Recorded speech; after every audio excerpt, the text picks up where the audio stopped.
Bienvenue, c'est Samir, on est sur TPMY. Aujourd'hui, on va parler d'une actualité des maisons squattées et de ce qu'il faut, hein, parce que c'est une problématique qui dure et on n'arrive pas à trouver des solutions. Pourtant, les solutions sont très simples. Donc voilà, on va aborder ce sujet-là. Je vais vous montrer sur TPMP les échanges qu'ils ont eus. Mais juste avant, j'aimerais revenir sur le petit clash qu'il y a eu entre Géraldine Maillet et Cyril Hanouna. On peut voir que Cyril Hanouna défend le système, défend les politiques, parce qu'il espère certaines choses, et Géraldine Maillet, derrière, se positionne. Vous allez voir, c'est intéressant à écouter, et aussi, on peut voir l'hypocrisie de Cardoz et de certains concernant la France laïque. Voilà, ça c'est un petit sujet juste avant. Voilà, donc, mais juste avant, je vous invite à me rejoindre sur les réseaux sociaux, liker, partager, commenter, merci à ceux qui font des dons, merci de s'abonner à cette chaîne, c'est très important, mais au-delà de ça, de me rejoindre sur Twitch. Twitch, c'est pareil que YouTube, sauf que c'est des lives. Et donc voilà, bon, il faisait suffisamment chaud pour que je ne puisse faire de live hein, dans mon état, mais là, il commence à se rafraîchir, il fait de plus en plus frais, et donc sachez qu'on aura Tariq Ramadan, Gérard Fauré, on aura que des grands noms. Là, ça va y aller. Hein. Sachez que dès que je relance le truc, on y va. Bon, allez, c'est parti. Mais avant de vous parler de la maison, j'aimerais juste vous faire écouter ce petit vilipendage entre ces deux personnes. Évidemment, comme névralgique et toutes les forces de sécurité Ah, il y a un bug. Décidément. Ça, c'est extérieures françaises parce sont que vous mobilisées. vous abonnez pas La dernière suffisamment, visite d'un ça. pape à Marseille remonte à près de 500 ans. C'était en 1533. Hein. Écoutez. Après, sans polémiquer malgré tout, avec la gangrène de l'insécurité aujourd'hui à Marseille, on s'aperçoit malgré tout que le ministre de l'Intérieur peut faire plus, donc, pour Marseille. Exact. Peut encore plus sécuriser les lieux. C'est pas lui de faire ça. Non, mais je veux dire, tous les jours, il y a un fait divers tragique à ça n'a rien à Marseille. voir. Là, vous vous trompez d'institution. Ça n'a rien à voir. Là, c'est pour une visite officielle. C'est normal que ce soit le ministre. Alors là, je vous explique, Hanouna prend déjà les devants en essayant de se fâcher avec personne. Géraldine Maillet a un propos très cohérent et il fait semblant de ne pas comprendre. Elle dit simplement que là, effectivement, c'est un événement particulier. On reçoit le pape à Marseille et là, tout va être nickel, tout va être carré, la police partout, tout va être quadrillé, il n'y aura pas un déchet par terre.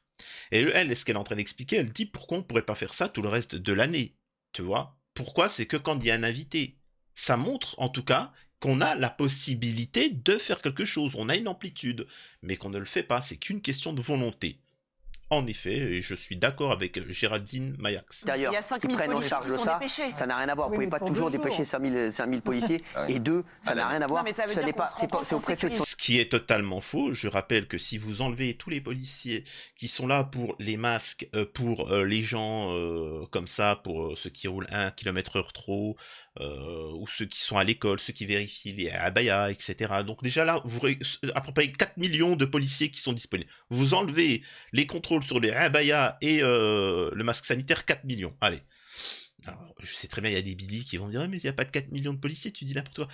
C'est fait exprès, c'est pour c'est de l'humour noir, c'est pour appuyer l'idiotie du truc. Voilà, Billy. Je suis obligé maintenant je préciserai à chaque fois, je vais commander un petit bandeau quand je fais de l'humour noir, du second degré, du premier degré, etc. parce qu'il y a des gens, c'est difficile pour eux d'emmagasiner la truc. S'en occuper, c'est pas Gérald Darmanin, ça n'a rien à voir. C'est au détriment de beaucoup d'autres Bien sûr. Pour 2 jours. manifestations, à tel point que les ministres n'ont pas le droit de bouger. La raison, pendant t'as 2 trouvé la jours, police, etc., etc. t'as trouvé 5000 policiers, Oui, mais- 1000 agents de Mais- sécurité en plus. Ça n'a rien à voir. tout le reste, Ça n'a rien à voir. C'est 5 000 policiers, c'est pour 2 jours. Les 5 000 policiers que vous allez prendre et que vous allez mettre là-bas, ils seront pas ailleurs.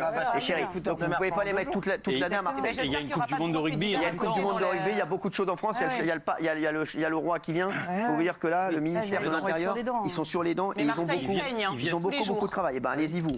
Merci. Bah, Donc là, on est en train de nous expliquer que parce qu'il y a le pape, il faut que ci ou ça, mais Géraldine Maillet, elle a un propos qui est très cohérent, Marseille saigne.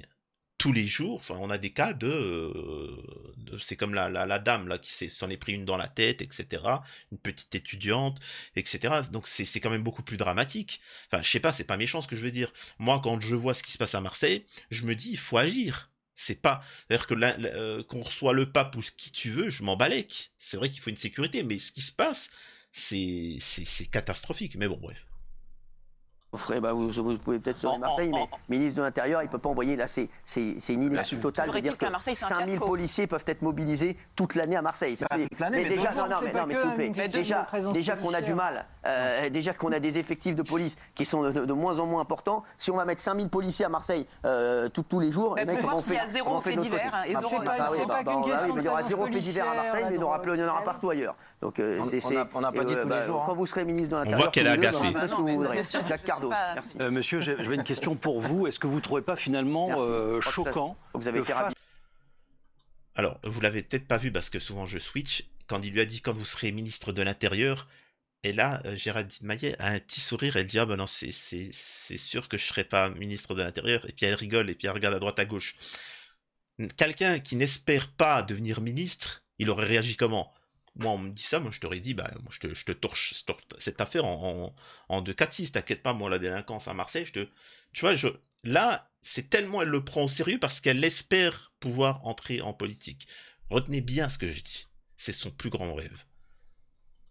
Face à la polémique, notamment de l'extrême gauche, que le président de la République soit obligé de dire « je n'y vais pas en tant que chrétien ou catholique ». Moi, finalement, je trouve ça choquant qu'il ne puisse pas assumer sa foi. On en est là aujourd'hui en France. Il est chef d'État. Il ne peut pas manifester sa foi, finalement, à l'occasion d'une visite du pape. J'aimerais bien avoir votre opinion là-dessus. Si tant est qu'il ait la foi, on n'en sait rien. On voit la vidéo. Il a une certaine... Donc Cardoz, qui explique que la laïcité, c'est la religion, c'est chez toi, je ne veux rien savoir en dehors, il ne faut pas montrer sa foi. Et là, il dit, mais c'est quand même dingue qu'on ne puisse pas montrer sa foi. C'est là où on repère qui est haineux ou non, qui est, vous savez, hein, qui ont un problème avec les Noirs et les Arabes. C'est ça le concret. C'est-à-dire, ne nous prenez pas pour des idiots. Moi, personnellement, je m'en balèque, hein, totalement, je m'en fiche.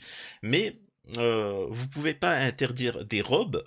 Et derrière, après, en fait, vous avez une notion à géométrie variable de la laïcité. Mais vous n'osez pas. Moi, ce que je reproche aux gens, je vous l'ai toujours dit. Moi, je demande aux gens de parler concrètement. Mais vous n'avez pas les noisettes, tu vois, pour dire clairement ce qu'il en est. C'est tout. C'est aussi simple que ça. C'est comme les mecs en commentaire qui viennent m'embêter. Puis en réalité, en face à face, ça c'est autre chose.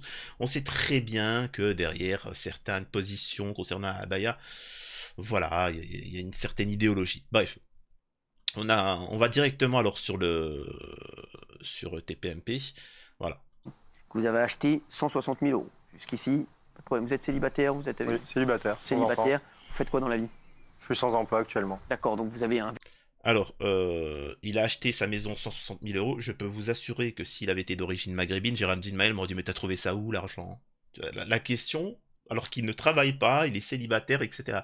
Donc voilà, c'est juste une petite parenthèse. On le sait, vous le savez. Investi, forcément, c'était le projet de votre vie, 160 000 €, cette maison, et donc...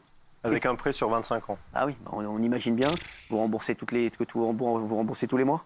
Ça commence à être compliqué. Bah forcément, voilà. Et donc... vous avez fait un crédit donc sur 25 ans. C'était une maison quoi? C'était quoi? C'était une maison voilà, c'était la maison dans laquelle c'était un investissement? C'était une maison de famille. D'accord. Et mon oncle et ma tante la vendaient, ils étaient très âgés, ils étaient malades. D'accord. D'ailleurs, ma tante est décédée le 12 juin de cette année, à 89 ans, et elle est partie sans savoir ce qui se passait. Ouais, bon, on s'en fiche, c'est pas méchant. Wow. Ils n'ont pas voulu. À partir donc de 2017, on m'a obligé à refaire un bail. Attendez 2 secondes. 2 secondes. Attendez. Ouais, c'est bon, excusez-moi. J'ai fait des petites recherches. J'ai mis pause et j'ai fait des petites recherches sur qui était la personne à gauche. C'est son avocate. Parce qu'elle me rappelle une ex. Elle me rappelle une ex, mais vraiment, le même visage. C'est une dinguerie. Mais apparemment, non, c'est pas elle. Ils n'ont pas voulu que je la rencontre ou que je vienne sur place. Je leur ai dit quand même que voilà, il y avait quand même des soucis, mes voisins se plaignaient, les riverains aussi, que moi, dès que je pouvais un peu descendre, vu que j'étais... Va falloir que je renvoie des petits messages, tu vois. Tu sais, le fameux « Salut, ça va ?» En Normandie, c'était pas non plus facile. Je constatais un peu que voilà, que c'était pas très joyeux sur place. Et Et en fait, sous la menace, parce que voilà, ils m'ont obligé, ils m'ont dit de toute façon, on ne pourra pas vous la faire partir avec tous les enfants. Nous, on ne va pas la reloger, on ne lui trouvera pas de logement. Donc soit vous faites un bail, soit on appelle la CAF, on coupe la CAF et on ne vous paye pas le complément. L'UDAF du Var, un organisme de tutelle et curatelle. Gilles Merdet, elle trouve ça tout à fait normal. Vos voisins, vous le disent qu'il y a des problèmes avant? Il arrête pas, en fait, il faut le voir, hein, parce que là c'est que des passages, mais toutes les 2 minutes il dit ça c'est les amis de Gilles Verdez, Gilles Verdez, Gilles Verdez. C'est-à-dire qu'il est obsessionnel, Cyril Hanouna. Du moment où il a un problème avec LFI, et je rappelle que Mélenchon est le premier homme politique à intervenir dans TPMP, ça il l'oublie assez vite, Cyril Hanouna. Donc voilà, et c'est incessant. Quand il a quelque chose en tête, il ne lâche pas. Il faut le savoir, le petit Hanouna. Oui, mais ça n'avait pas encore pris les proportions que ça a pris à partir de 2020 et 2021. Donc le curateur, comme vous l'avez dit, indique que l'époux n'est plus là. Et il vous force la main pour rédiger un nouveau bail, c'est ce que vous venez de nous raconter. Il est arrivé quoi, votre locataire, l'autre? Il est parti. Je n'ai jamais revu. Il est parti, donc sa femme est toute seule avec les enfants. Avec les enfants, et en 2020... C'est dingue, hein. En fait, je suis abasourdi par ce qui est en train de se passer. T'as le mec qui est là, ouais, en fait, là, il est venu, et machin, nanana. L'affaire, elle est tout simple. Normalement, dans un pays de droit et de liberté, il fraude, tu le dégages. C'est réglé, allez, maximum en 3 semaines. Alors on va me dire, oui, mais parfois c'est des familles, il y a des enfants, etc. Bah tu les reloges. Mais tu leur mets une amende. Tôt ou tard qu'ils paieront, mais tu mets une amende. Point. C'est tout, faut pas chercher plus loin. J'apprends par mes voisins qu'on lui retire les enfants. Ah ouais. L'état de la maison, c'est catastrophique. Regardez l'état de la maison. Oh là là là là là là là là là là. Regardez. Oh on a l'impression que c'est un faux bail. Mais qu'est-ce que c'est? Elle s'est coiffée. Mais c'est des cheveux. Non mais regardez la maison. Aïe aïe aïe. Regardez l'état de la maison. Non mais c'est Walking Dead. Comment ils font ça? Je vous assure, c'est pas méchant. Allez, je vais pas dire ce que je pense. Je vais pas dire, faut pas que j'oublie que je suis sur YouTube. Incroyable. Regardez bien l'état de la maison de Cyril. Oh là là là là. Les squatteurs. Oh là. Voilà. Oh là là. Ouais. Alors, il n'y a rien à moi, hein. C'est les vous nous affaires. rejoignez, on va continuer à faire défiler les photos après. Hein. Ce qui est dingue, c'est que c'est là où tu vois, c'est pas méchant ce que je vais dire. C'est que ces gens-là sont des parasites. Parce que, c'est-à-dire que, déjà c'est une chose, tu squattes. Alors imaginez, t'as une maison, le mec qui squatte, il veut pas, il paye pas, il décide de pas payer. Ou il est venu en cachette, parce que c'est surtout ça, parce qu'attention, il faut bien faire la différence entre un mauvais payeur, quelqu'un qui paye pas depuis un certain temps parce qu'il a des difficultés et qui s'accroche, et un véritable squatteur, c'est quelqu'un, voilà, tu vas faire tes courses, c'est ta maison, tu vas faire tes courses, et il change la serrure, il rentre, il modifie, il prend une facture EDF et c'est bon, ça lui appartient. Mais, je sais pas, moi, ça me paraît logique, mais quand bien même tu squattes, ça reste chez toi. Tu vas vivre pendant 4 ans sans payer le loyer, la vie d'aloca. Mais je sais pas, vis proprement. Ce sont des gros dégueulasses. C'est tout. Vous allez voir toutes les photos là, et qu'on les remette ensuite, parce que c'est incroyable. Tout ça, c'est chez vous, donc ça, c'est quoi ça? Ça, c'est quoi? On va s'arrêter. On va arrêter de faire. C'est quoi ça? Un lavabo, en fait, il y a plein de choses qui ont été ramenées. Même la baignoire qui n'y est plus, c'est une douche qui a été mise à la place. Ouais, mais là, vous constatez le drame, mais on s'en fiche. Juste une petite parenthèse, j'aimerais juste vous montrer un petit truc là pour les fans d'Asselineau. Oh, mais c'est quoi ça? Sur quoi je viens de tomber? Président de l'UPR, François Asselineau, accusé de passer en garde à vue. Il aurait fait... Oh, d'accord. Allez sur internet, tapez Asselineau, agression sexuelle, vous tapez ça, garde à vue. Donc vous allez voir, c'est un sacré sagouin Asselineau. Donc voilà, c'était juste une petite parenthèse comme ça, fallait pas me faire chier.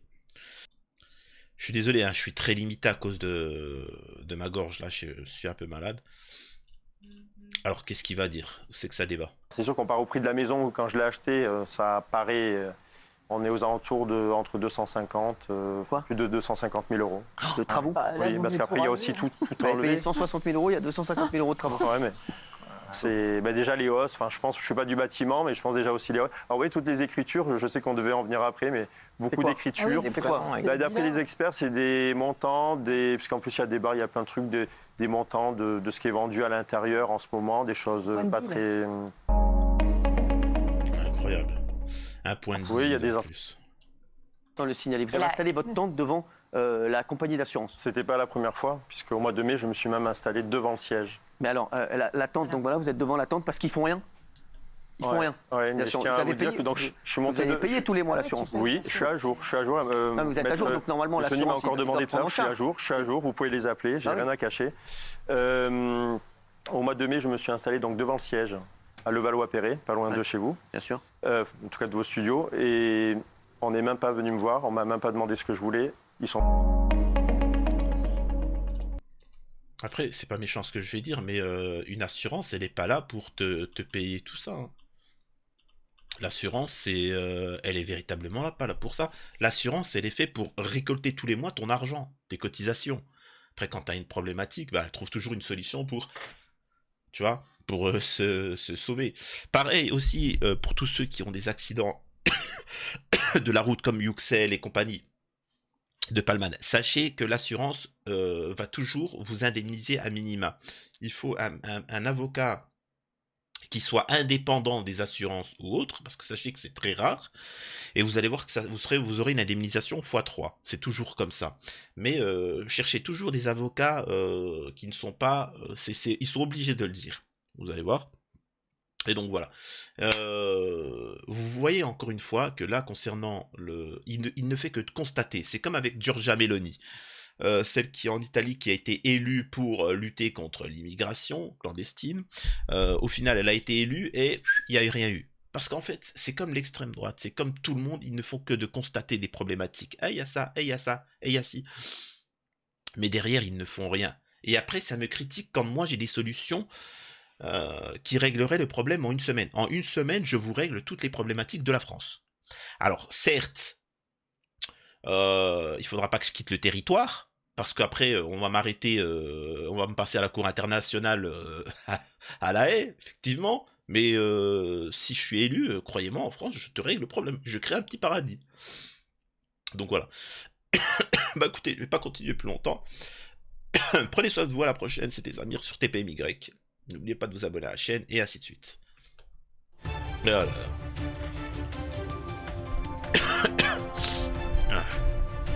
Ah, je vous l'ai dit, là, ceux qui écoutent, vous faites pas assez, vous partagez pas assez les vidéos, vous vous abonnez pas suffisamment. Voilà. Pour ça, on est en train de lâcher.